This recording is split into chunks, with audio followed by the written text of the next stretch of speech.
c'est de dire à la diaspora malienne en France que Choguel Kokala Maïga, le Premier ministre, le président de la transition, Assimi Goïta, qui a dit clairement, dès le départ, qu'il a des priorités parmi ses priorités. L'intégrité territoriale du Mali et la sécurité des Maliens de l'intérieur et le bien-être des Maliens établis à l'extérieur et la sécurité de leur document d'état civil.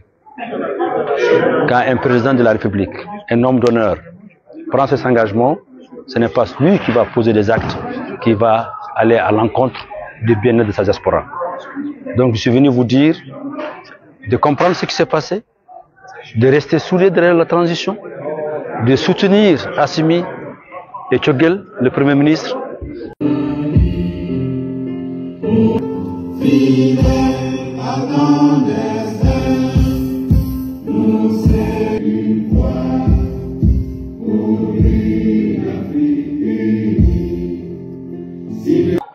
L'objectif de cette rencontre, c'est une rencontre d'échange avec la diaspora européenne et la diaspora française.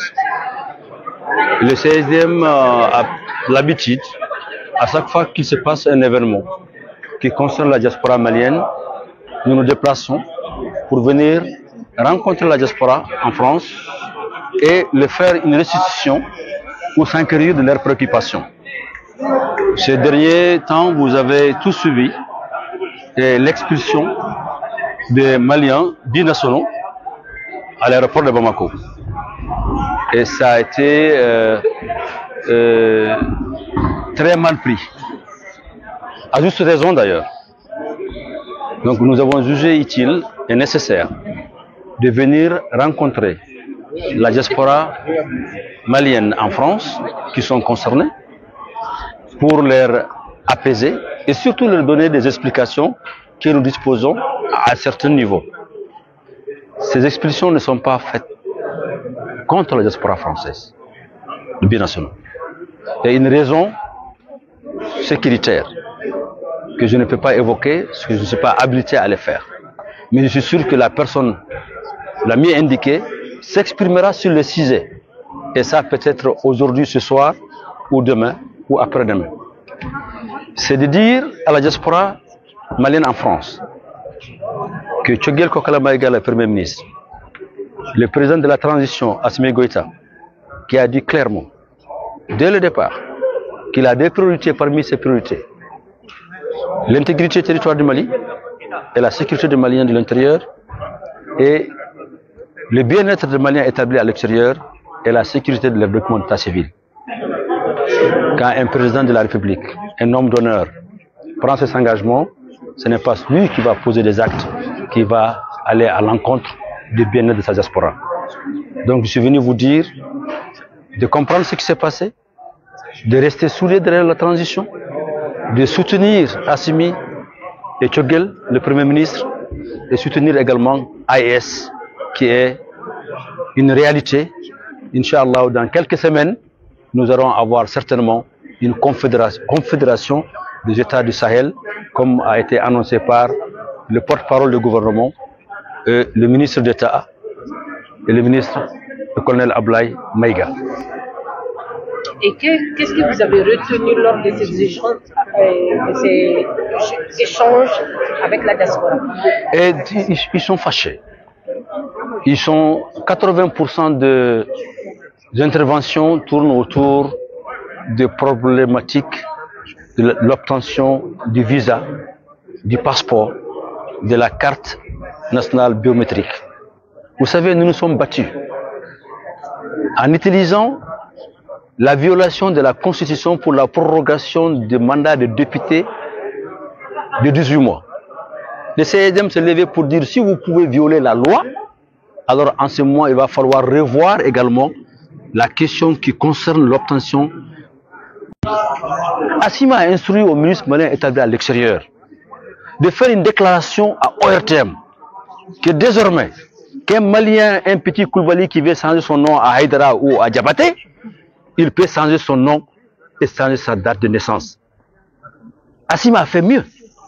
Il a instruit qu'une loi soit votée pour permettre aux 6 tribunaux de Bamako pour être compétents. Donc dans tous les 6 tribunaux de Bamako aujourd'hui, tu peux obtenir un jugement supplétif pour obtenir ta carte d'identité ou le fichier qui te permet d'avoir ton passeport. Aucun pays au monde l'a fait pour sa diaspora. Mais vous pensez, juste une dernière question, vous pensez qu'est-ce qu'il faut faire maintenant pour apaiser les cœurs? Parce que vous savez qu'il y a quand même pas mal de tensions autour de cette histoire de carte imminente, de passeport, de visa au sein de la diaspora. Je sais que le gouvernement a travaillé à arrache-pied pour récupérer notre base de données qui était pratiquement en otage. Aujourd'hui, on a notre propre base de données et fait part des Maliens. Et vous serez surpris de savoir que la plupart même ce sont des Maliens de la diaspora. Ils sont en train de travailler pour une correction totale de toutes ces erreurs. Et moi, ce que je propose avant de venir, le problème de sécurité est à maîtriser maintenant, ou ils sont en tout cas en mesure de le maîtriser, c'est de donner des instructions au consulat pour permettre aux Maliens binationaux de voyager avec un document qui prouve qu'ils sont Maliens. Pour l'instant, ce que nous avons obtenu, c'est quand vous pouvez montrer que vous êtes Malien, vous pouvez avoir un visa sur votre passeport. Mais le visa tarde à venir. Si vous demandez un visa, il faut attendre une semaine. Il y a un cas de décès, un cas de maladie. Donc il faut accélérer l'obtention du visa express et aussi donner des instructions pour permettre aux Maliens. Le gouvernement de Tchokel lui-même, il a dit d'une façon claire, précise, tranchante, sans la diaspora malienne de France, il n'y aura pas eu changement au Mali. Sans les M5 diaspora, il n'y aura pas eu changement au Mali.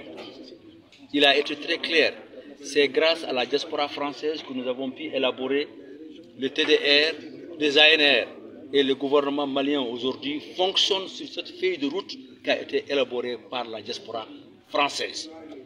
Les autres diasporas ont contribué, mais 80% des recommandations viennent de la diaspora française. Il reste reconnaissant et il reste engagé et il est absolument certain que c'est urgent.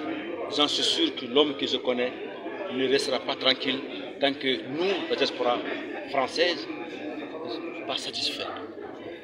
En quoi faisant? C'est en ordonnant que les Maliens, dès la France, puissent voyager avec les documents d'état civil et l'accélération d'obtention de visas express et aussi l'obtention des passeports. Ce que je demande à la diaspora française, de rester soudée derrière la transition, de continuer de soutenir la transition, de soutenir le Premier ministre. J'en suis persuadé que ce problème serait très bientôt de mauvais souvenirs. Le dommage qui a été causé, je demandais à ce que ces personnes soient remboursées. Il vous reviendra à vous maintenant de former un collectif, le nom, le prénom, la copie de billet d'avion ou le carte d'embarquement et adresser une lettre au CSDM. Nous allons nous lever pour que le ministère de l'extérieur, qu'ils ont un filet social, bien que depuis la transition il n'y a pas beaucoup d'argent, mais le Mali ne manquera pas à rembourser quelques milliers à ces personnes qui ont travaillé pendant un an pour économiser pour aller au Mali, pendant que nous apportons tous les jours, y compris aujourd'hui, 1 milliard CFA par jour. Ça représente beaucoup pour la stabilité du Mali.